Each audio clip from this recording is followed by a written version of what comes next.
Mahomes back, throws. It is incomplete, picked off by the Lions. Brian Branch with it left side. He's gone, baby. He's going to the house. Touchdown, Detroit Lions. Deflected in the air, Branch ran under it, and he took it all the way back.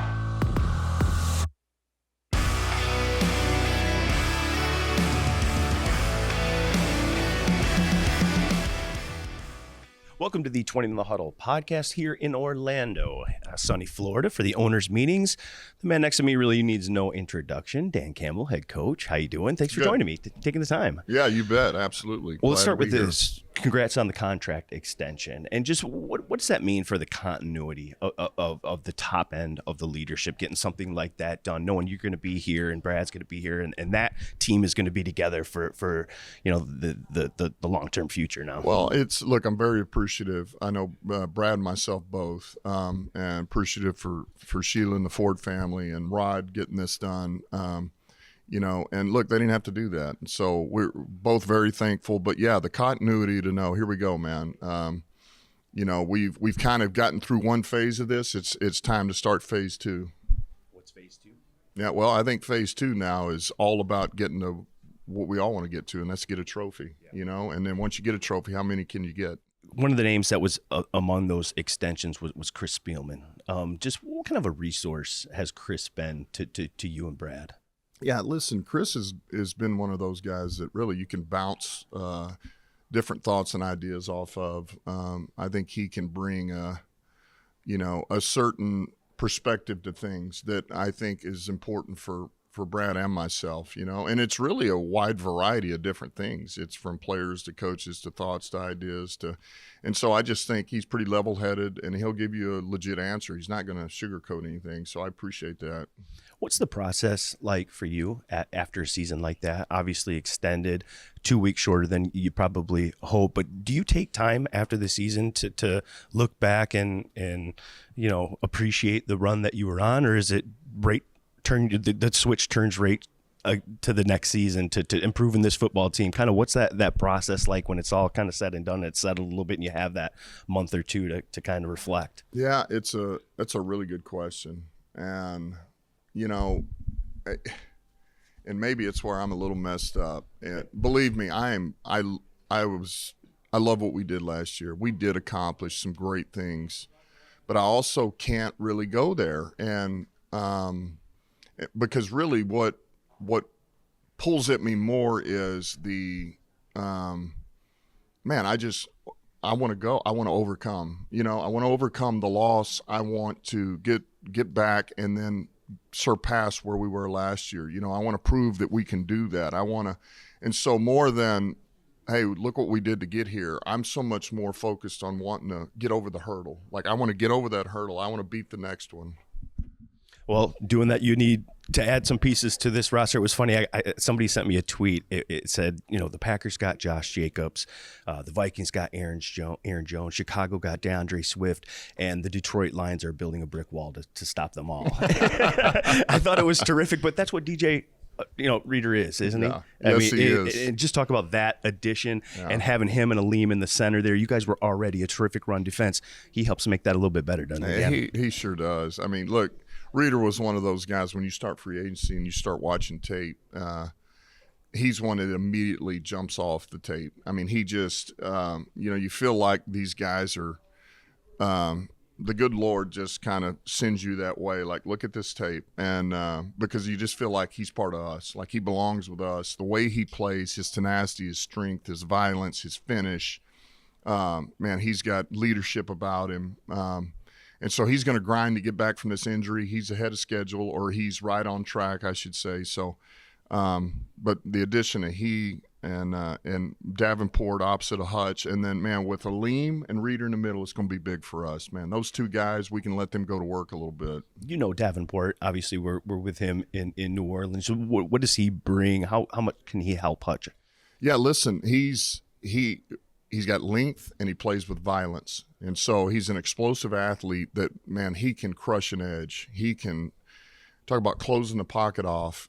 If he's not going to get it, he's going to flush him to Hutch. And Hutch has proven that he can win a one-on-one. And so we're talking about that's what's exciting about this. Man, if you got Davenport closing an edge and you can move this quarterback, just move him half a foot this way. Well, I mean, how many can you think about where Hutch was almost there in the grasp? Probably 6, 7 sacks, 8 sacks. I mean, you're talking about maybe a 20-sack season. Yeah. You know, you talked about watching the tape and a guy that just fits. Amik Robinson, you walk by him.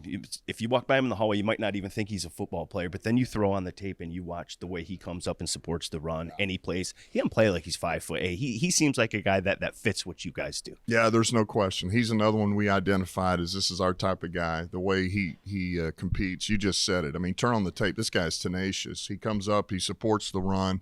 He really plays sticky man coverage. He's a good man coverage player.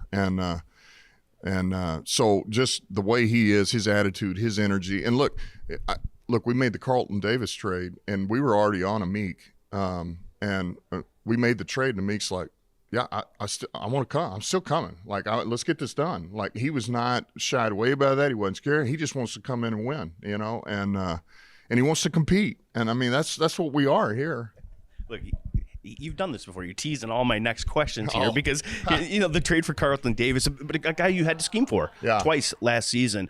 How does that help the process when you go against a guy that fresh, having to play them twice, scheme for him, see him live? Yeah. Obviously, you study the tape and everything else, but how much did that help that process of being like, okay, that guy's a fit for us? Yeah, I think it helps a lot, and because to your point, I've got fresh validity of what this guy's able to do, man. You're right. Facing it twice, we didn't want to throw at him.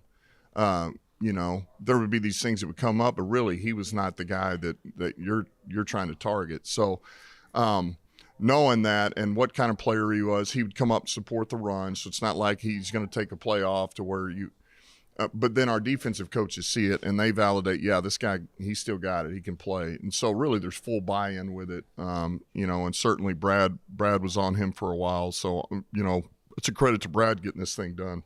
What does it say about Emmanuel Mosley that he was still around the building last year? Obviously, tough injury. You do all that rehab. You play 2 snaps. The other one goes.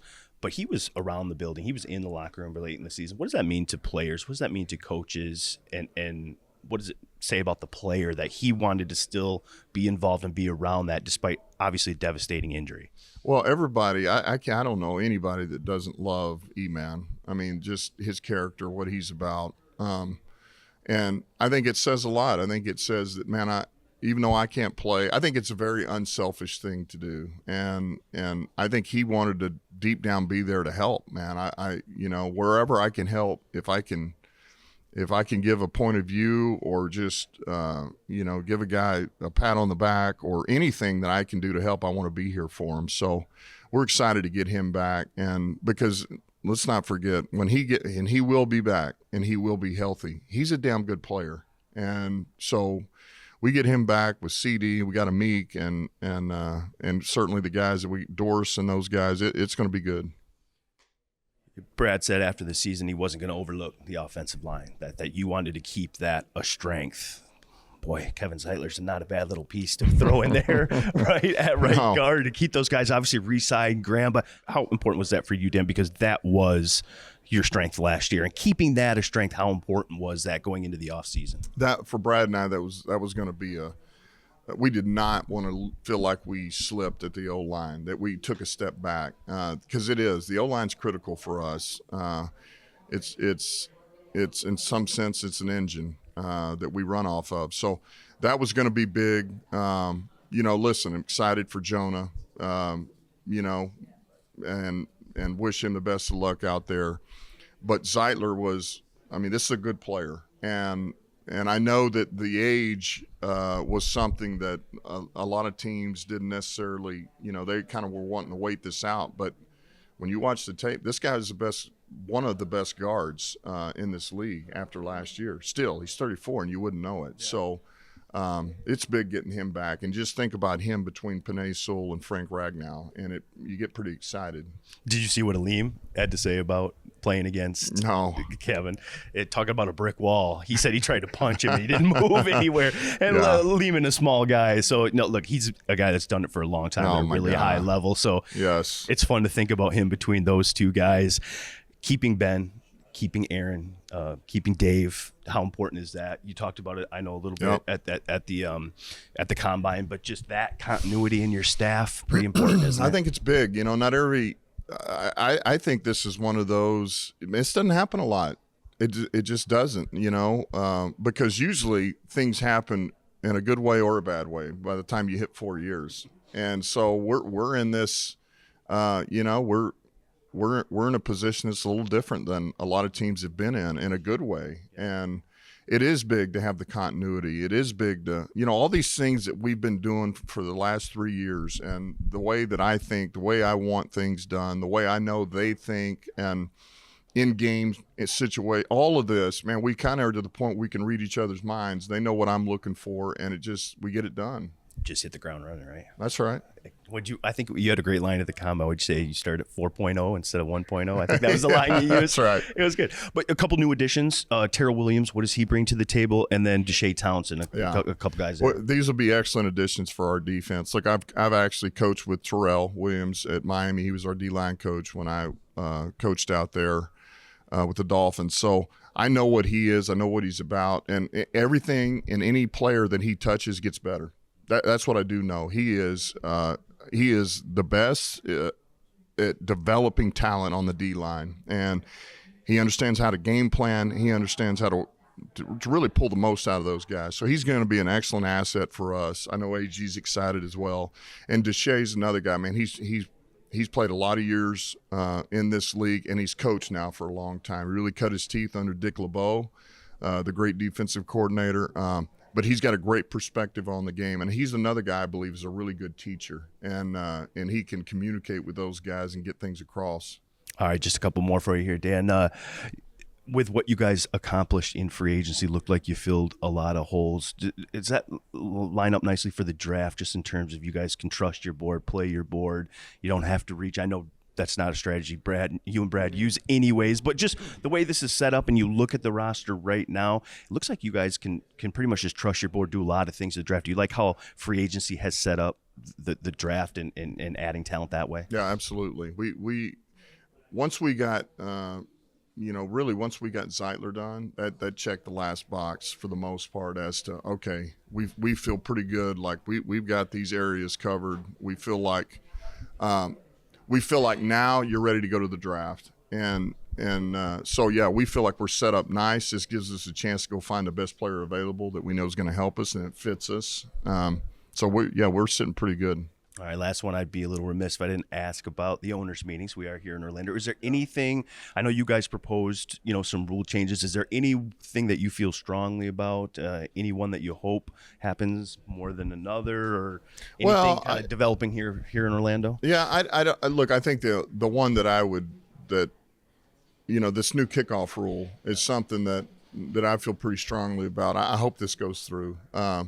Because, we completely took kickoff and kickoff return out of the league like it was a non-play. And I do think that, man, there's enough players in this world, in this league, and coaches that coach special teams, play special teams, that, man, they made their way, that I think we owe it to them to get a play back in. And we can still make it. We can make it a good play. And so I think the proposal is good. I think it's a pretty good balance of things, and I would love to get it back in. I think special teams is a part of this game, and I would hate to lose it. Well, thank you for taking the time. Appreciate you. Have fun at the rest of the owners' meetings here, and then get back to Allen Park, get ready for the draft, and get rolling 24. Sounds good. I appreciate it, Appreciate you, Dan. Thanks.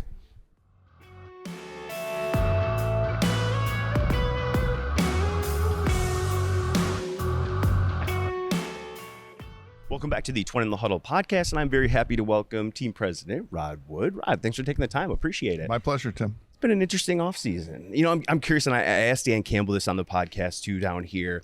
What's the process for you like in the offseason? Do you give yourself time to reflect a little bit and appreciate the run that you guys had, the stuff that you accomplished, or is it immediately just forward focused to 2024 and how do we, take that next step? A little bit of both. We with the long run, the season went a lot longer than we're accustomed to, but I'd like to do that every year. Maybe even go a couple weeks longer. Yeah, it wouldn't be bad, huh? But you couldn't really plan when the off season started because you were getting ready for the next game, and you were getting ready for the next game, and hopefully the next game. And so we were focused on the games like it was a continuation of the regular season. So we really didn't change our schedule those 3 weeks. Same process for practice, meeting with the doctors, etc. But then it ends, and it's very sudden. We did take, like 10 days off to kind of decompress, and then right back at it. You had free agency coming quickly. We had the draft, obviously, to get ready for. So you felt like you were way behind. But I think we've got a good process in place, and there were other people that were working on those things while we were focused on the game. So I think we're in a good spot now, but I needed some time. It felt like the season wasn't 20 weeks. It felt like it was 40 weeks. Yeah, that's a good thing though, right? Yes. One of the first things you guys did in free agency is you extended GM Brad Holmes, Dan Campbell, Chris Spielman. Just how important were those moves for you, Rod, just to continue the continuity and the future of the franchise? Well, it was really important for both the continuity and also I think to reward them for what they'd done. And it was a combination of those two things. We had them under contract for 2 years with Brad, 3 years with Dan, but I wanted to get them aligned in terms of the ultimate term, and then also reward them for a great season and what we think we've built as a foundation that will lead to great seasons coming in the future. I know fans are really excited about the uniform stuff. Every few years you get an opportunity to do this. Any grand announcements, huge things? Can you confirm the uniforms and kind of what's the process moving forward? I can confirm there will be new uniforms. I'm not going to tease what they're going to look like. But we don't have them out? We're not going to show them off on the Twentyman podcast? Turn the camera around. They'll be announced close to the draft. I think the fans are really going to like them. They honor our past, but also with a little modern twist. Ooh, and the alternate helmets will be back, and maybe a little updated version of the alternate helmet. So stay tuned. We're getting lots of teases here. What's that process like? I mean, because it's a years process, not months, years, and just maybe take us through that process. How involved were you? Sure. In that?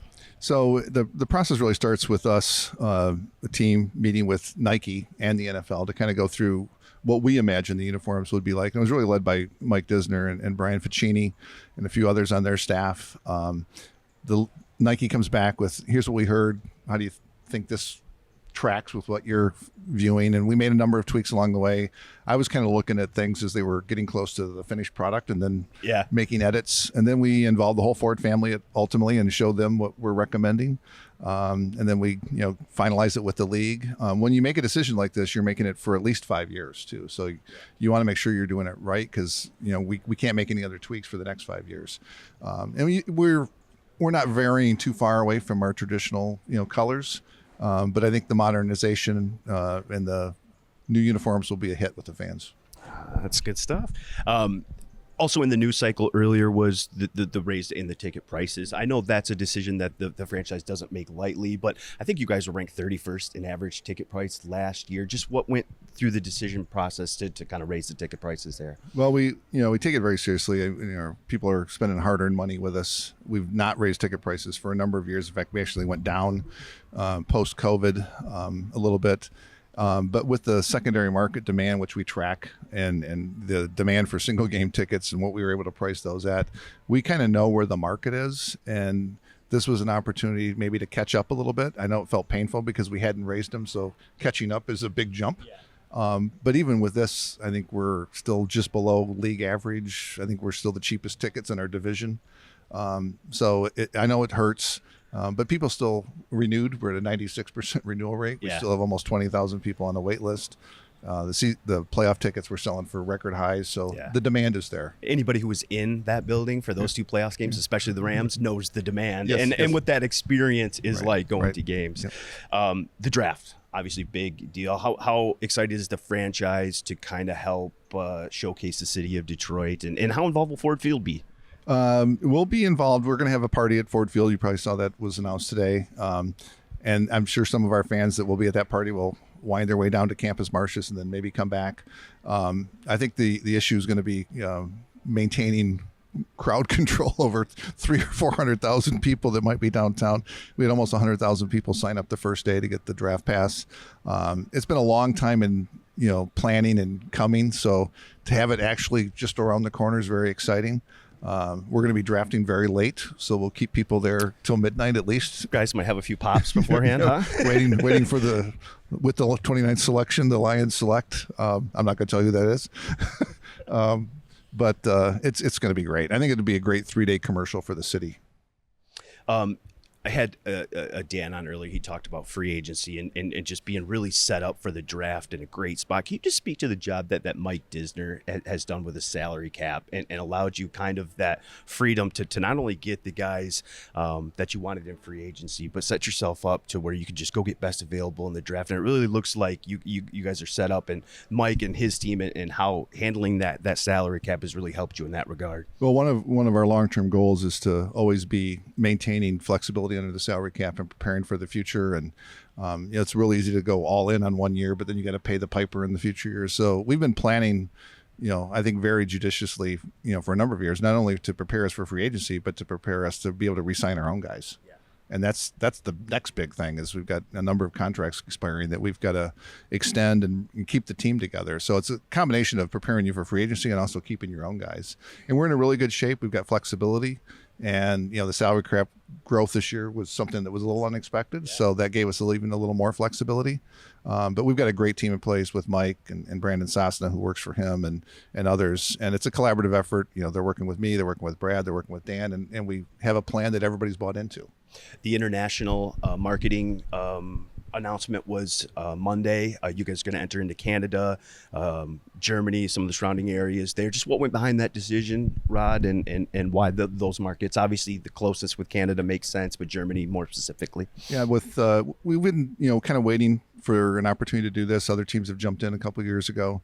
We wanted to kind of see how it was going to work out. I think with the success of the team, our brand is a little more marketable now than it was a few years ago. Canada, obviously, right across the river from Detroit. The only holdup in marketing into Canada was if we chose to take the country, we couldn't protect Windsor as a home market. So Windsor, now other teams could market in theoretically, but I'll take my chances. You guys are still in a good spot. I'll take my chances that we can win that battle. Germany, it's a big market. We're going to be playing NFL games there.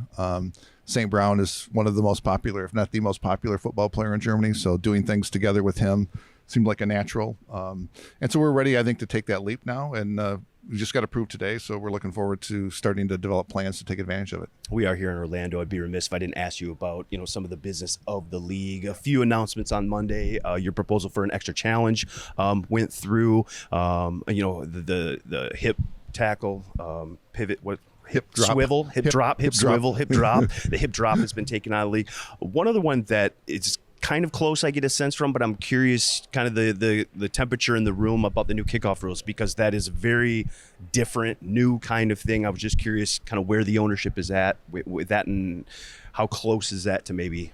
Well, we had a very robust discussion about it this morning. Ownership was there, coaching staffs were there, general managers were there.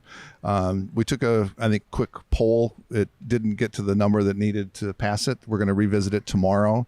We're in favor of it. I think, the kickoff is an exciting play. We want to keep it in the game, but you want to keep it safe. Yeah. Last year, I think it was only 18% of kicks were returned. So it was almost kind of a waste of, effort for people running down the field. So this is an opportunity, I think, to test it, keep the kickoff in the game, make it safe. And it also, I think, creates some, interesting scheme opportunities for teams to out scheme one another. So with our coaching staff, we kind of like the opportunity to out scheme. Say we got a pretty good offensive coordinator and a head coach who really values special and a great teams. Special teams coordinator. 100%. Yeah. Well, Rod, thank you so much for taking the time. A little bit more business down here, but the draft is coming. It's an exciting time for the franchise and the city. Thanks so much for taking the time. Right. Appreciate it. My pleasure, Tim. Thanks.